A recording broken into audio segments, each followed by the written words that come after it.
Good morning guys. तो चलिए start करते हैं आज की यानी कि 18 सितंबर के इंपॉर्टेंट करंट अफेयर्स को। देखिए हमारा पहला प्रश्न क्या है। अभी हाल ही में किसे 2021 इंटरनेशनल यंग इको हीरो के रूप में नामित किया गया? तो आंसर होगा अयान शंकटा को। तो मुंबई के 12 वर्षीय पर्यावरण कार्यकर्ता है ये अयान शंकटा, जिनको 2021 के इंटरनेशनल यंग इको हीरो के रूप में नामित किया गया है। उन्हें अपनी परियोजना पवई झील के संरक्षण और पुनरुद्धार के लिए एज ग्रुप 8 से 14 वर्ष में तीसरा पुरस्कार मिला है और इस तरह वे 2021 के 25 वैश्विक विजेताओं में से एक बन गए हैं। और यह अवार्ड किसने दिया? सैन फ्रांसिस्को के एक गैर सरकारी संगठन है द एक्शन फॉर नेचर, उसने दिया। और ये पवई लेक आपको कहां पे मिलेगी? महाराष्ट्र में। बाकी सबरना रॉय टाइम्स एक्सीलेंस अवार्ड 2021 जीता इन्होंने। नुक्लू फॉर्म की बात करेंगे तो व्हीटली अवार्ड 2021 जीता था, जिसे ग्रीन ऑस्कर भी कहा जाता है। अमूर फॉल्कन के संरक्षण के लिए मिला था इनको ये पुरस्कार। ये नागालैंड के हैं और पहले भारतीय बने थे ये पुरस्कार पाने वाले। बाकी अनामिका हिंदी में साहित्य अकादमी पुरस्कार मिला था टोकरी में दिगंत थेरी गाथा के लिए। बढ़ते आगे।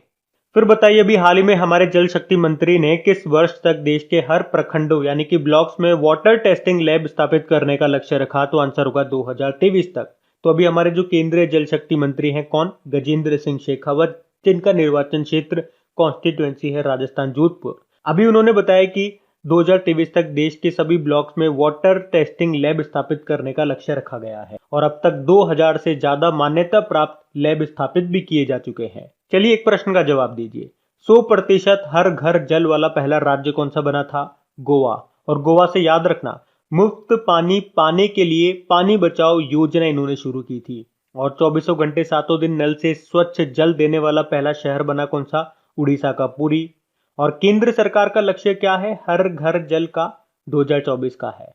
वैसे देश का पहला वाटर प्लस शहर कौन सा बना था? अभी इंदौर। और देश का पहला वाटर प्लस सर्टिफिकेट पाने वाला पहला नगर निगम बना विशाखापत्तनम। और 2023 से आपको याद होगा आईसीसी वर्ल्ड कप 2023 में होंगे कहां पे? भारत में। और भारत जो है 2023 में ही G20 की अध्यक्षता भी करने वाला है। आपको बताए 2023 में ही पुरुष हॉकी वर्ल्ड कप भी होंगे भारत में, भारत के उड़ीसा में होंगे ये। और यूनाइटेड नेशन जनरल असेंबली ने 2023 को ही बाजरे का वर्ष ईयर ऑफ मिलेट्स के रूप में घोषित किया है, तो ये भी ध्यान रखना। बढ़ते आगे। अच्छा बताइए, अभी हाल ही में किस राज्य या यूनियन टेरिटरी ने वन ग्राम पंचायत वन डिजी पे सखी नाम से एक मिशन को लॉन्च किया? तो आंसर होगा जम्मू कश्मीर। तो अभी जम्मू कश्मीर में जो उपराज्यपाल है मनोज सिन्हा, उन्होंने एक ग्राम पंचायत एक डिजी पे सखी नाम से एक नया मिशन शुरू किया है। और अभी इस मिशन को जम्मू कश्मीर उद्यमिता विकास संस्थान पामपोरी में लॉन्च किया गया। इसका उद्देश्य क्या है? जम्मू कश्मीर के दूर दराज के इलाकों में door to door digital banking और वित्तीय सेवाओं को बढ़ावा देना। अच्छा, वैसे अगर आपसे पूछा जाए विश्व की सबसे बड़ी वित्तीय समावेशन की योजना कौन सी है, तो जनधन योजना है, जो कब शुरू होती है? 28 अगस्त 2014 को। बाकी बात जम्मू कश्मीर की है तो हमने कहा वर्तमान में इसके लेफ्टिनेंट गवर्नर कौन है? मनोज सिन्हा है। पहले लेफ्टिनेंट गवर्नर कौन थे? गिरीश चंद्र मुर्मू थे, जो वर्तमान में आपके कंट्रोलर एंड ऑडिटर जनरल है 14th नंबर के। जम्मू इसकी विंटर कैपिटल है, श्रीनगर इसकी समर कैपिटल है। अभी जम्मू कश्मीर ने ही ग्रामीण महिला उद्यमियों के लिए साथ नाम से एक पहल शुरू की थी। बुनकरों के लिए कार खंडर योजना शुरू की थी। एक प्रूफ एप्लीकेशन भी लॉन्च किया था। प्रूफ मतलब photographic record of on site facility. अभी यहीं पे ही बंगस आवाम मेला का आयोजन हुआ था। खीर भवानी मेला भी यहीं पे लगता है। यहीं पे ही हौसला योजना शुरू हुई थी। और आपको बताए 100% वयस्क आबादी का टीकाकरण करने वाला भारत का पहला गांव कौन सा बना था? जम्मू कश्मीर का वेयान गांव। और एशिया का सबसे बड़ा ट्यूलिप गार्डन ये कहां पे खोला गया? जम्मू कश्मीर के श्रीनगर में। यहीं पे तो ट्यूलिप फेस्टिवल भी मनाया गया था। और जम्मू कश्मीर से ही है आयशा अजीज, भारत की सबसे कम उम्र की महिला पायलट बनी थी ये। और नेशनल आइस हॉकी चैंपियनशिप का आयोजन ये हुआ था जम्मू कश्मीर के गुलमर्ग में, जनवरी में हुआ था, जिसको जीता था आईटीबीपी ने। और जम्मू कश्मीर के गुलमर्ग में एक फायरिंग रेंज है जिसका नाम विद्या बालन के नाम पे रखा गया है। और जम्मू कश्मीर के गुलमर्ग में ही खेलो इंडिया विंटर गेम्स का दूसरा संस्करण भी हुआ था। फरवरी की बात है ये, जिसे जीता था यानी कि टॉप पे रहा था जम्मू कश्मीर। और जम्मू कश्मीर के दो प्रोडक्ट हैं, एक तो कश्मीरी केसर और एक गुच्छी मशरूम, जिनको मिला था जीआई टैग। उसके अलावा आप याद रखो, जम्मू कश्मीर और लद्दाख हाईकोर्ट के चीफ जस्टिस कौन है? पंकज मित्तल है। और जम्मू कश्मीर की पहली महिला बस ड्राइवर का नाम है पूजा देवी। और यहीं पे आपको doctor Salim Ali national park मिल जाएगा, जबकि सलीम अली बर्ड सेंचुरी आपको गोवा में मिलेगा। यहीं पे आपको किश्तवाड़ नेशनल पार्क मिलेगा, दचिंगम नेशनल पार्क मिलेगा, और दचिंगम नेशनल पार्क में मिलता है हंगुल, जो कि जम्मू कश्मीर का राजकीय पशु है। और भारत की ताजे पानी की सबसे बड़ी झील वो है वुलर झील, ये भी आपको मिलेगी जम्मू कश्मीर में। तो ये सारे पॉइंट ध्यान रखना, बढ़ते हैं आगे। अच्छा बताइए, अभी हाल ही में किसने भारत का पहला यूरो ग्रीन बॉन्ड जारी किया? तो आंसर होगा पावर फाइनेंस कॉर्पोरेशन लिमिटेड ने। तो पावर फाइनेंस कॉर्पोरेशन लिमिटेड ने अभी यूरो ग्रीन बॉन्ड जारी किया है, और ये भारत का पहला यूरो ग्रीन बॉन्ड है। मतलब ये एक ग्रीन बॉन्ड है, और इसकी जो कीमत है वो यूरो में है। कितनी है? 300 मिलियन यूरो है। 7 सालों के लिए इसको जारी किया गया है, और ये स्वच्छ ऊर्जा यानी कि ग्रीन एनर्जी को बढ़ावा देने वाला है। तो ये आप ध्यान रखना। लेकिन अगर आपसे प्रश्न एग्जाम में पूछा जाए कि भारत का पहला ग्रीन म्यूनिसिपल बॉन्ड किसने जारी किया था? गाजियाबाद नगर निगम ने। और अगर आपसे पूछा जाए कि भारत का पहला सामाजिक प्रभाव बॉन्ड यानी कि सोशल इंपैक्ट बॉन्ड किसने जारी किया था? पिंपरी चिंचवाड़ नगर निगम पुणे ने। और अगर आपसे पूछा जाए कि अभी किस देश ने ग्रीन स्टील का निर्माण किया, तो स्वीडन ने। स्वीडन की एक स्टील कंपनी है हाइब्रिड, उसने। इसमें कोयले का इस्तेमाल नहीं हुआ, हाइड्रोजन का यूज हुआ था। तो ये भी ध्यान रखना, बढ़ते आगे। अच्छा फिर बताइए, अभी हाल ही में विश्व रोगी सुरक्षा दिवस कब मनाया गया? तो आंसर होगा 17 सितंबर को। तो रोगी सुरक्षा के बारे में दुनिया भर के लोगों को जागरूक करने के लिए ये हर साल 17 सितंबर को वर्ल्ड पेशेंट सेफ्टी डे के रूप में मनाया जाता है। और इस बार की थीम क्या रही? Safe maternal and newborn care, सुरक्षित मातृ एवं नवजात देखभाल। वैसे आपको बताऊं, 17 सितंबर को हैदराबाद मुक्ति दिवस भी मनाया जाता है, क्योंकि 17 सितंबर 1948 में ही हैदराबाद का भारतीय संघ में विलय हुआ था। और इसके लिए कौन सा ऑपरेशन चला था बताओ तो? ऑपरेशन पोलो। अब इंपॉर्टेंट डे वाला क्वेश्चन है, और कल ही मैंने आपको सितंबर के सारे इंपॉर्टेंट डे रिवाइज कराए थे। अगर आपको सारे याद है तो कमेंट बॉक्स में टाइप करके देखो कि आपको सारे याद है या नहीं। अभी हम बढ़ते हैं आगे।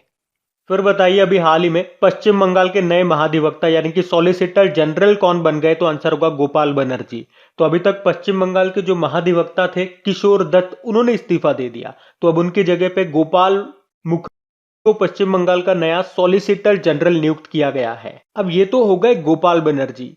ये उत्पल बनर्जी नाम आपने सुना होगा, इन्होंने बुक लिखी अभी गीता गोविंदा जय देवा डिवाइन ओडिसी नाम की। बाकी प्रतिभा महापात्रा अडोब इंडिया की पहली महिला वाइस प्रेसिडेंट बनी है, और जेबी महापात्रा ये सीबीडीटी के नए अध्यक्ष बने थे। तो इन नामों में कंफ्यूज मत होना, ये मिलते जुलते नाम है, इसलिए मैं आपको एक साथ बता रहा हूं। लेकिन यहाँ पे बात पश्चिम बंगाल की है, तो ये रहा मैप में पश्चिम बंगाल। देखो कैपिटल कोलकाता हो गई, और कोलकाता में देखो आपको जियोलॉजिकल सर्वे ऑफ इंडिया का हेडक्वार्टर मिलेगा, यूको बैंक का हेडक्वार्टर मिलेगा, ऑर्डिनेंस फैक्ट्री बोर्ड का हेडक्वार्टर मिलेगा, बंधन बैंक का आपको यहाँ पे हेडक्वार्टर मिलेगा। और कोलकाता किस नदी के किनारे स्थित है? तो हुगली नदी के किनारे। और भारत की जो पहली मेट्रो है वो इसी नदी के नीचे है। और अगर आपसे पूछा जाए कोलकाता बंदरगाह का नाम किसके नाम पे रखा गया? डॉक्टर श्यामा प्रसाद मुखर्जी के नाम पे। यहाँ की मुख्यमंत्री है ममता बनर्जी, गवर्नर है जगदीप धनखड़। और इसी तरह से आपको याद होगा, पश्चिम बंगाल सरकार ने ही मां कैंटीन योजना शुरू की थी, और पश्चिम बंगाल के दुर्गापुरा में एशिया का सबसे बड़ा सोलर ट्री स्थापित किया गया। और यहीं पे ही कृषक बंधु योजना को फिर से शुरू किया गया, और इस बार 10,000 रुपए दिए जा रहे हैं किसानों को साल में। पहले 5,000 रुपए दिए जाते थे। पथश्री योजना भी यहीं पे। और पश्चिम बंगाल में ही बनेगा देश का पहला टायर पार्क। फायर पार्क कहां पे बनेगा? उड़ीसा में बनेगा। और कोलकाता में ट्राम में बच्चों के लिए विश्व का पहला पुस्तकालय लॉन्च किया गया था। देखो यहीं पे आपको सुंदरबन टाइगर रिजर्व मिलेगा, बुक्सा टाइगर रिजर्व मिलेगा, गोरुमारा नेशनल पार्क मिलेगा, न्यूरा वैली नेशनल पार्क मिलेगा, और सिंगालीला नेशनल पार्क मिलेगा। वाइल्ड लाइफ सेंचुरी से आप दो याद रख लो, महानंदा वाइल्ड लाइफ सेंचुरी और जल्दापारा वाइल्ड लाइफ सेंचुरी, ये आपको मिलेगी पश्चिम बंगाल में। बढ़ते हैं आगे। अच्छा बताइए, अभी हाल ही में किसे DDCA लोकपाल नियुक्त किया है? तो आंसर होगा इंदु मल्होत्रा को। DDCA मतलब Delhi and district cricket association. तो सुप्रीम कोर्ट के पूर्व न्यायाधीश हैं ये इंदु मल्होत्रा, जिनको भी 1 साल के लिए दिल्ली और जिला क्रिकेट संघ के नए लोकपाल सह नैतिकता अधिकारी यानी कि ऑम्बड्समैन कम एथिक्स ऑफिसर अपॉइंट किया गया है। वैसे डीडीसीए के अध्यक्ष कौन है? रोहन जेटली है। अच्छा, दीपक दास का नाम पता है? CGA controller general of accounts, महालेखा नियंत्रक बने थे। निर्लेप सिंह रॉय की बात करेंगे, नेशनल फर्टिलाइजर लिमिटेड के सीएमडी बने, इसका हेडक्वार्टर आपको नोएडा में मिलेगा। सतीश पारेख की बात करेंगे तो international road federation of India के ये अध्यक्ष बने थे। बढ़ते आगे। अच्छा बताइए, अभी हाल ही में सेल्फी विद टेम्पल अभियान किस राज्य की सरकार ने शुरू किया? तो आंसर होगा उत्तराखंड। तो अभी आम आदमी पार्टी ने उत्तराखंड में सेल्फी विद टेम्पल अभियान की शुरुआत की है। इसमें व्यक्ति को मंदिर यानी कि टेम्पल के साथ सेल्फी लेकर के शेयर करनी होगी। फिर इस अभियान के तहत मंदिरों की वर्तमान स्थिति को सुधारने और उसे राष्ट्रीय अंतर्राष्ट्रीय स्तर पर पहचान दिलाने का काम किया जाएगा। अब बात उत्तराखंड की है तो ये रहा मैप में उत्तराखंड। देखो, उत्तराखंड की दो कैपिटल है। इसकी जो विंटर कैपिटल देहरादून है, अभी ग्रीष्मकालीन समर कैपिटल बनी है गैरसैंण। यहाँ के नए मुख्यमंत्री बने थे, उनका नाम पुष्कर सिंह धामी है। और गवर्नर भी नए बन गए, गुरमीत सिंह उनका नाम है। चीफ जस्टिस भी नए बने थे, राघवेंद्र सिंह चौहान उनका नाम है। अभी आपको याद होगा, भारत की सबसे बड़ी ओपन एयर फर्नरी कहां पे खुली है? उत्तराखंड के रानीखेत में। और रानीखेत से आपको याद होगा, अभी डस्ट लिक 2 नाम का एक्सरसाइज हुआ था रानीखेत में, भारत और उज्बेकिस्तान के बीच में। उसी तरह से भारत का पहला फॉरेस्ट हीलिंग सेंटर ये भी खुला है रानीखेत में। अच्छा, भारत का पहला क्रिप्टोगेमिक गार्डन ये कहां पे स्थापित किया गया? उत्तराखंड के देहरादून में। और भारत का पहला पॉलिनेटर पार्क ये भी उत्तराखंड में खुला है। और भारत का पहला मॉस गार्डन ये भी विकसित किया जा रहा है उत्तराखंड के नैनीताल जिले में। भारत का पहला लाइकेन पार्क ये बना कहां पे? उत्तराखंड के पिथौरागढ़ के मुनस्यारी में। और अगर आपसे पूछा जाए नारायण कोटि मंदिर कहां पर है, तो ये आपको मिलेगा उत्तराखंड में, क्योंकि अभी इसे धरोहर गोद ले परियोजना में शामिल किया गया था। और उत्तर भारत का पहला आर्किड संरक्षण केंद्र ये खोला गया उत्तराखंड के चमोली जिले में। जबकि भूकंप अलर्ट एप्लीकेशन को लॉन्च करने वाला पहला राज्य ये भी बना है उत्तराखंड। इस एप्लीकेशन को आईआईटी रुड़की की मदद से बनाया गया। जबकि बेरोजगार युवाओं के लिए होप पोर्टल भी यहाँ पे शुरू हुआ था। उत्तराखंड की पुलिस ने ही मिशन हौसला शुरू किया था। घरों की पहचान चेली का नाम योजना यहाँ पे शुरू हुई थी। वात्सल्य योजना यहाँ की है। यहीं पे ही भितोली उत्सव मनाया जाता है। फूल देई त्योहार भी यहाँ पे मनाया जाता है। एक हरेला उत्सव है, वो भी मनाया जाता है उत्तराखंड में। जबकि हरेली उत्सव वो हम छत्तीसगढ़ में मनाते हैं। और याद रखना, कृषि भूमि को पट्टे यानी कि लीज पर देने वाला पहला राज्य भी आपका उत्तराखंड है। टिहरी डैम भारत का सबसे ऊंचा डैम आपको उत्तराखंड में मिलेगा, भागीरथी नदी पर यह है। और जिम कॉर्बेट नेशनल पार्क भी आपको मिलेगा उत्तराखंड में, जो कि भारत का सबसे पुराना नेशनल पार्क है। पहले इसका नाम हेली नेशनल पार्क हुआ करता था। तो यहाँ पे आपको 2 टाइगर रिजर्व मिल जाएंगे। एक तो यही हो गया जिम कॉर्बेट टाइगर रिजर्व, और एक है राजाजी टाइगर रिजर्व। तो ये सारे पॉइंट ध्यान रखना। बढ़ते आगे। अच्छा बताइए, अभी हाल ही में आरबीआई इनोवेशन हब में सीटीओ के रूप में किसे शामिल किया गया? तो आंसर होगा अमित सक्सेना को। तो एसबीआई के ग्लोबल डेप्यूटी सीटीओ हैं ये अमित सक्सेना, जिनको आरबीआई इनोवेशन हब में सीटीओ के रूप में नियुक्त किया गया। सीटीओ मतलब क्या हो गया? Chief technology officer. बाकी अभय कुमार सिंह सहकारिता मंत्रालय में संयुक्त सचिव बने थे। Arun Kumar Singh BPCL Bharat petroleum corporation limited के नए सीएमडी बने। सरदार इकबाल सिंह लालपुरा राष्ट्रीय अल्पसंख्यक आयोग के अध्यक्ष बने। ये बात देखो आरबीआई की है, तो आरबीआई से कुछ पॉइंट आपको बताते हैं। जैसे आरबीआई की स्थापना कब होती है? 1 अप्रैल 1935 को होती है। हेडक्वार्टर आपको मुंबई में मिल जाएगा। वर्तमान में गवर्नर शक्तिकांत दास है। कौन से नंबर के हैं? 25वें नंबर के हैं। गवर्नर से भी 2 प्रश्न आते हैं। पहले ब्रिटिश गवर्नर का नाम पूछेगा, ऑसबॉर्न स्मिथ है। पहले इंडियन गवर्नर का नाम पूछेगा, सीडी देशमुख है। और यहाँ पे आपको 4 डेप्यूटी गवर्नर मिलेंगे, उनके नाम भी याद रखना। M Rajeshwar Rao, Michael Debabrata Patra, M K Jain, और एक है टी रविशंकर। अच्छा बताओ, अभी आरबीआई ने किसे नेशनल एसेट रिकंस्ट्रक्शन कंपनी, जिसे आप बैड बैंक बोलते हैं, उसका पहला मैनेजिंग डायरेक्टर किसे बनाया? पद्म कुमार माधवन को। और अगर आपसे पूछा जाए कि इस एसेट रिकंस्ट्रक्शन कंपनी का अध्ययन करने के लिए अभी किस समिति का गठन किया गया था? सुदर्शन सेन समिति का, सुदर्शन सेन की अध्यक्षता में। तो ये भी ध्यान रखना। बढ़ते आगे। अच्छा बताइए, अभी हाल ही में 2 बार के ओलंपिक स्वर्ण पदक विजेता यूरी सैडिक का निधन हो गया। उनका संबंध किससे है? तो आंसर होगा हैमर थ्रो।